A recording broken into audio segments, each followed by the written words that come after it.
ఓం శ్రీరామచంద్ర పరబ్రహ్మణే నమః. శ్రీ గురుభ్యో నమః. శ్రీమాత్రే నమః. శ్రీ గణేశాయ నమః.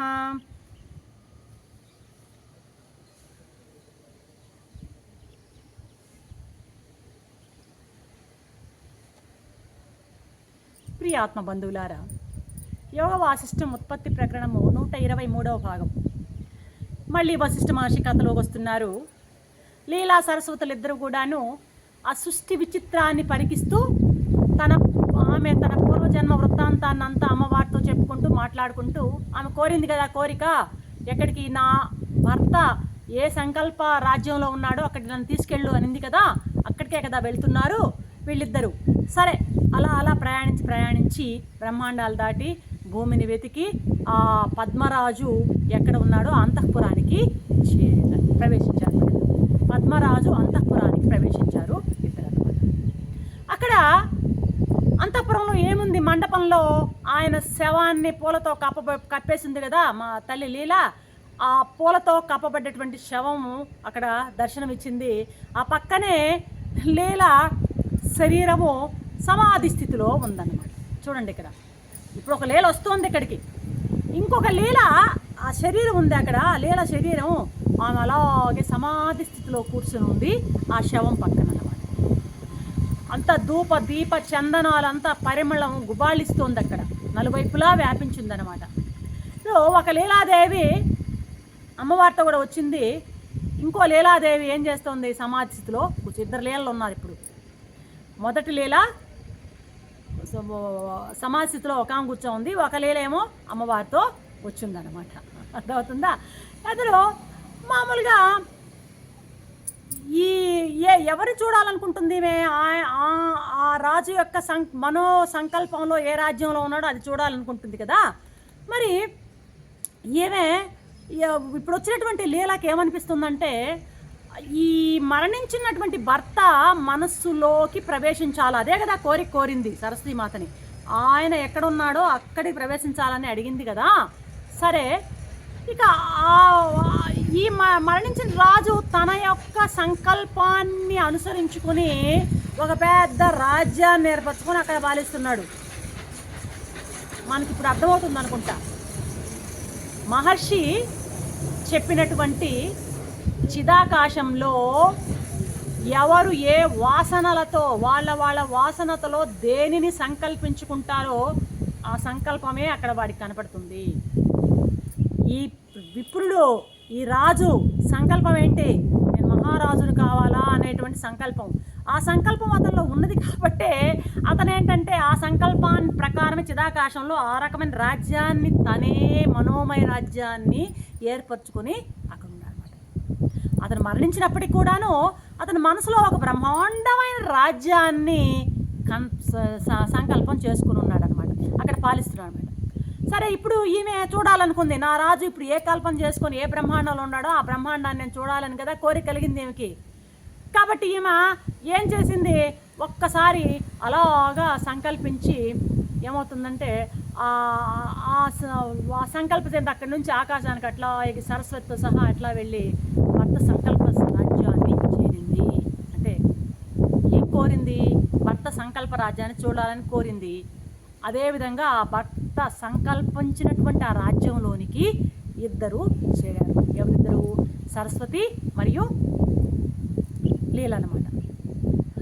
ఎట్లా అంటే మహర్షి ఎట్లా వర్ణిస్తున్నా అంటే, చీకటి అలుముకున్నటువంటి గుహలోకి రెండు సింహాలు ఎలా ప్రవేశించాయో, మెత్తటి మారేడు పండులోకి చీమలు ఎట్లా దూరినాయో, అలాగా పద్ముని సంకల్ప రాజ్యంలోనికి వీళ్ళిద్దరూ ప్రవేశించారు అంటున్నారు మహర్షి అనమాట. అక్కడ కూడా ఆ సంకల్ప రాజ్యంలో కూడా సముద్రాలు ఉన్నాయంట, నదులు ఉన్నాయంట, కొండలు ఉన్నాయంట, ఆకాశం ఉందంట, అన్నీ కనిపిస్తున్నాయి. వాళ్ళు ఆ సంకల్పం వెతుకుతూ వెళ్ళగా ఆ పద్ముని ఎక్కడ ఉన్నాడో ఆ తర్వాత జన్మ అయినటువంటి విదూరథుని రాజ్యంలో ఈ పద్ముడు చనిపోయాడు కదా. చనిపోయాక ఆయన సంకల్పంతో మరొక రాజ్యాన్ని క్రియేట్ చేసుకున్నాడు కదా. ఆ రాజ్యం ఏదంటే విదూరథుడు రాజ్యము. ఆయన విదూరథుడు అనే రాజులాగా అక్కడ పరిపాలిస్తున్నాడు. ఏంటో ఈ యోగ వాసిష్టంలో మహర్షి ఎట్లాంటి క్రిటికల్ సిచ్యువేషన్స్ పెడతాడంటే, వీళ్ళు కరెక్ట్గా పోయే సమయానికే ఆ విదూరదులాగా రూపెత్తి ఆయన విదూరదులాగా రాజ్యం చేస్తున్నాడు అక్కడ. వీళ్ళిద్దరు వెళ్ళేసరికంట ఆ రాజ్యంలో ఒక యుద్ధం వాతావరణం ఉందంట. ఆ పక్కన సింధు దేశాన్ని పరిపాలించేటువంటి ఒక రాజు కొంతమంది సామంతులతో ఈ విదూరదునిపై దండయాత్రకు వచ్చి ఉన్నారంట. ఆ సమయంలో వీళ్ళు వెళ్ళే సమయానికి, అంటే ఈమె చూడాలనుకుంది కదా, ఈమె చూడాలనుకున్నటువంటి ఆ సమయానికే ఆ సమయంలోనే సింధు రాజు సైన్యంతో ఈ విదూరదుని మీద దండయాత్రకి వచ్చాడు. ఆ యుద్ధాన్ని చూడ్డానికి గగనతలంలో మొత్తం త్రిలోకవాసులు అందరూ కూడాను ఆకాశం అంతా క్రిక్కిరిసిపోయిందట ఆ యుద్ధాన్ని చూడడానికి. అటు యుద్ధం జరుగుతోంది. సరే, ఈ లీలా సరస్వతులు ఇద్దరు కూడా తమ సంకల్ప బలంతో ఒక విమానాలను కల్పించుకొని ఆ విమానాలను పైన చేరి యుద్ధభూమిని చూస్తూ ఉన్నారు. జరిగే యుద్ధాన్ని వీళ్ళిద్దరు కూడా పైనుంచి చూస్తూ ఉన్నారన్నమాట. అనుకుంటుంది లీలా, ఇతను పూర్వజన్మలో నా భర్త పద్ముడు, ఇప్పుడు ఈ జన్మలో ఇక్కడ విదూరదుడుగా పుట్టున్నాడు. వారి ఇంకెవడో ఒక సింధురాజు వచ్చి ఇతని పేద దండయాత్రకి వస్తున్నారు. ఇద్దరు చూస్తుండగానే రెండు సైన్యాలు బాగా తలపడ్డాయట. ఘోరంగా యుద్ధం జరుగుతోంది. వీరులందరూ నేల గోలుతున్నారు. రక్తసిక్తమవుతోంది యుద్ధభూమి. ఇవంతా పైనుంచి చూస్తున్నారు. మన రాముడు గమ్మనుంటాడా మధ్యలో ఇది వర్ణిస్తూ ఉంటే, వీరులందరూ నేల కూలారు అనే మాట అనగానే ఎవరు వశిష్ఠ మహర్షి వీరులందరూ నేల కూరుతున్నారు రక్తసిక్తమైంది అనగానే, ఆహా, వెంటనే మన రాముల వారికి, మనకు రాలేదు కానీ రాముల వారికి ప్రశ్న వచ్చేసింది. భగవాన్, ఎవడు వీరుడు అన్నారు మీరు? ఎవరిని అసలు వీరుడు అంటారు? అదే స్వర్గాన్ని, యుద్ధంలో చనిపోయిన వాళ్ళందరూ కూడాను స్వర్గాన్ని అలంకరిస్తారంటారే, అది నిజమా? యుద్ధంలో చనిపోయిన వాళ్ళలో ఎవరు స్వర్గాన్ని చేరుతారు?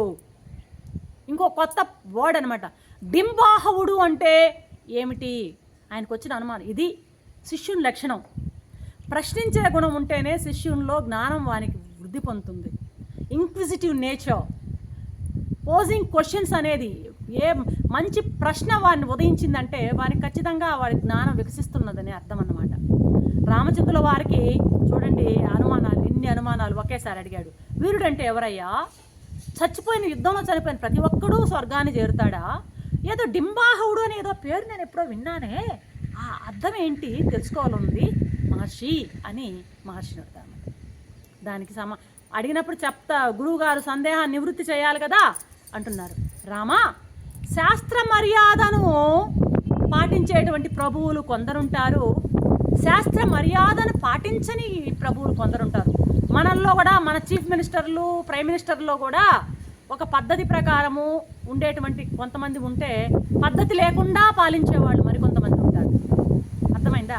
ఇలా శాస్త్ర ప్రకారము, ధర్మ ప్రకారము, ధర్మబద్ధంగా శాస్త్ర మర్యాదను పాటించేటువంటి ప్రభు ఎవరైతే ఉంటాడో ఆ ప్రభు కోసము, ఇంకా సజ్జనులైనటువంటి వాళ్ళ కోసము, సజ్జనులైన వాళ్ళని రక్షించడం కోసము ఎవరైతే యుద్ధరంగంలో మరణిస్తాడో వాడు నిజమైన వీరుడు.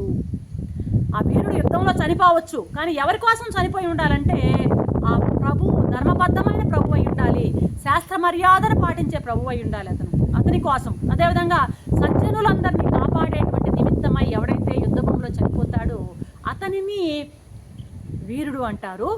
శాస్త్ర విరుద్ధంగా ప్రవర్తిస్తూ ప్రజలకు ఉపద్రవం కలిగించేటువంటి అధర్మపూరితమైనటువంటి ప్రభువులు, నాయకులు కూడా ఉంటారు. స్వార్థ ప్రయోజనాలు దృష్టిలో పెట్టుకుని పాలించే నాయకులు కూడా ఉంటారు. అటువంటి వాళ్ళ కొరకు ఎవరైతే పోరాడతాడో వాడిని అంటే డింబాహువుడు అంటారట. డింబాహుడు అంటే ఎవరు అని అంటే అటువంటి వాడు డింబాహువుడు. వాడు ధర్మబద్ధమైనటువంటి ప్రభువు కొరకు కాకుండా అధర్మపూరితమైనటువంటి ప్రభువు కొరకు ఉద్యమం చేసేవాడిని డింబాహువుడు అంటాడు. వాడు ఆ యుద్ధంలో వాడు మరణించిన స్వర్గానికి పోడు. అందరూ అంటుంటారు యుద్ధంలో మరణిస్తే స్వర్గానికి అందరూ వెళ్ళరట.